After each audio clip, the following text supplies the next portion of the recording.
This marks only the 12th time in our 80-year history that we've named a chancellor. The board has a number of key responsibilities, including setting policy and direction for academics, for providing first-class education, and for research and public service. The board submits a budget to the governor and allocates funds to our 35 institutions, as well as overseeing all property and building transactions. But no responsibility is more critical than that of selecting the leadership of our colleges and universities and the leadership of the entire system in the position of chancellor. The chancellor's job is, in effect, the CEO for this organization who reports to the board. Our job is to support the chancellor as he or she works with us to develop and implement strategic vision, policy, and budget.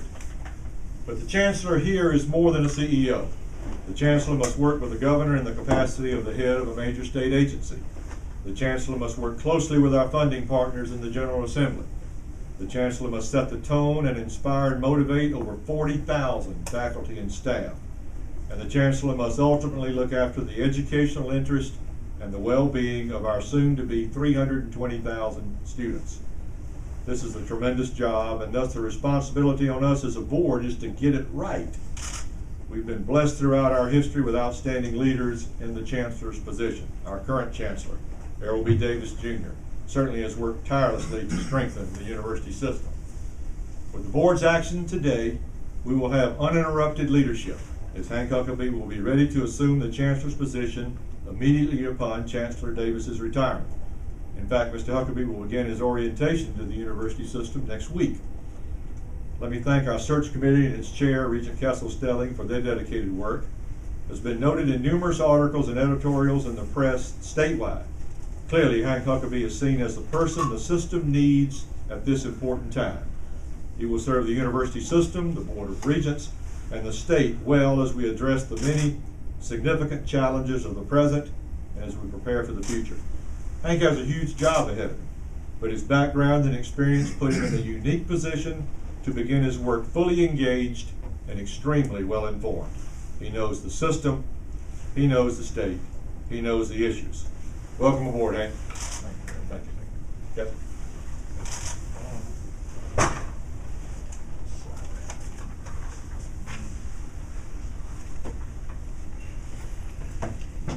Thank you, Willis. And I want to begin by echoing the thoughts and sentiments of Chairman Potts. This has been a major undertaking, and I want to first thank all the members of our committee for their hard work, their focus, and their contributions. The committee worked with our search firm and others, including this full Board of Regents, to develop what we all determined to be the characteristics that we wanted in our next chancellor. The characteristics included experience in higher education, experience in both the academic and administrative side of higher education, knowledge of the issues facing public higher education in Georgia, the ability to work exceptionally well in the political and the public arena, demonstrated leadership at the highest levels of an organization, and a track record of results and strong, productive relationships with others. Speaking of relationships, I want to acknowledge two key partners in this enterprise of creating a more educated Georgia, the Governor and the General Assembly. We need and we appreciate their support and their backing. We're especially grateful to Governor Deal for his encouragement and for his support both of higher education in general and certainly of our next chancellor.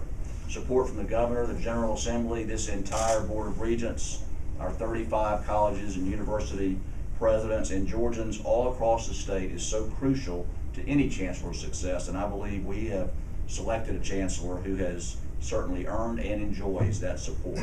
So as I have noted, this has been a long and a thoughtful process with important and valuable input from many quarters. I share Willis's enthusiasm for this appointment, and I anticipate great things for our university system under Hank's leadership. Hank, congratulations. My only regret this morning is that my wife Amy is not here to hear them. And of course, I'm especially appreciative of and honored by the actions of the Board of Regents this morning in my election.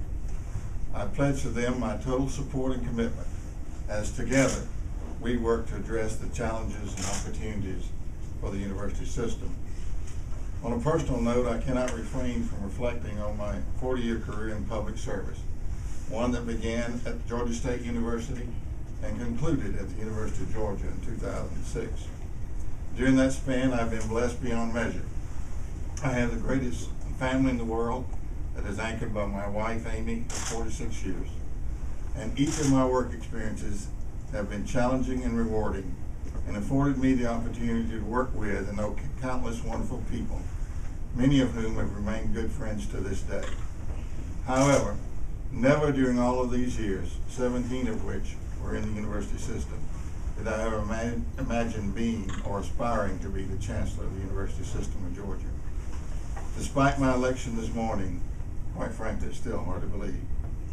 So for me, this is the culmination of a lifetime of work for the university system and for the state of Georgia. I love them both for all they have provided to me. I'm excited and optimistic about what lies ahead. We have tremendous human capital in our Board of Regents, our presidential leadership, and our faculty and staff at our 35 institutions and research institute. Together, with our policy and fiscal leadership in the Governor's Office and the General Assembly, we will work to make the University System of Georgia the model of the nation.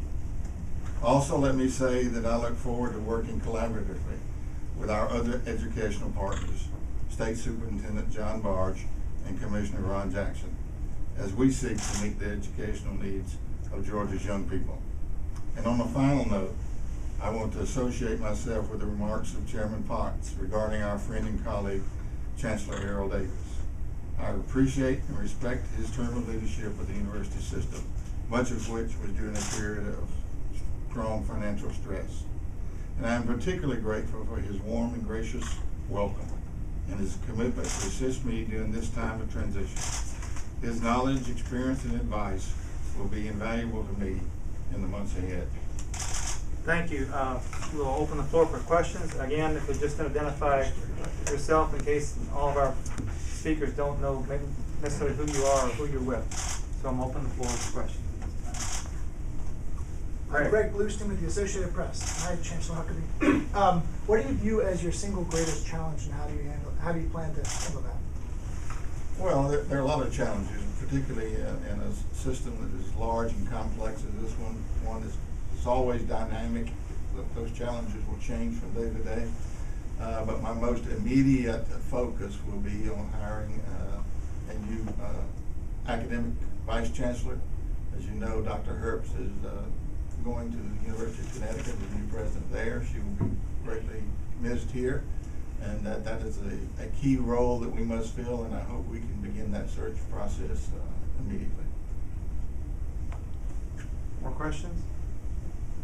Laura. Hi, Chancellor Huckabee. Hey, Laura. Laura Diamond with the AJC. Obviously, there's been a lot of discussion about some of the tense relationships between the university system and lawmakers over this past couple of years, particularly over budget issues. How do you plan to address that concern and possibly repair some of the strained relationships that have occurred? Well, first and foremost, it's not rocket science. It's a matter of meeting and talking with these folks. I learned early in my career, and I had it reiterated during my long 4-month career in the legislature. So if you're going to get anything done in most any endeavor, so much of it goes back to relationships, meeting with folks, keeping them informed, educating them as to what our needs and issues are. And I will start that process immediately.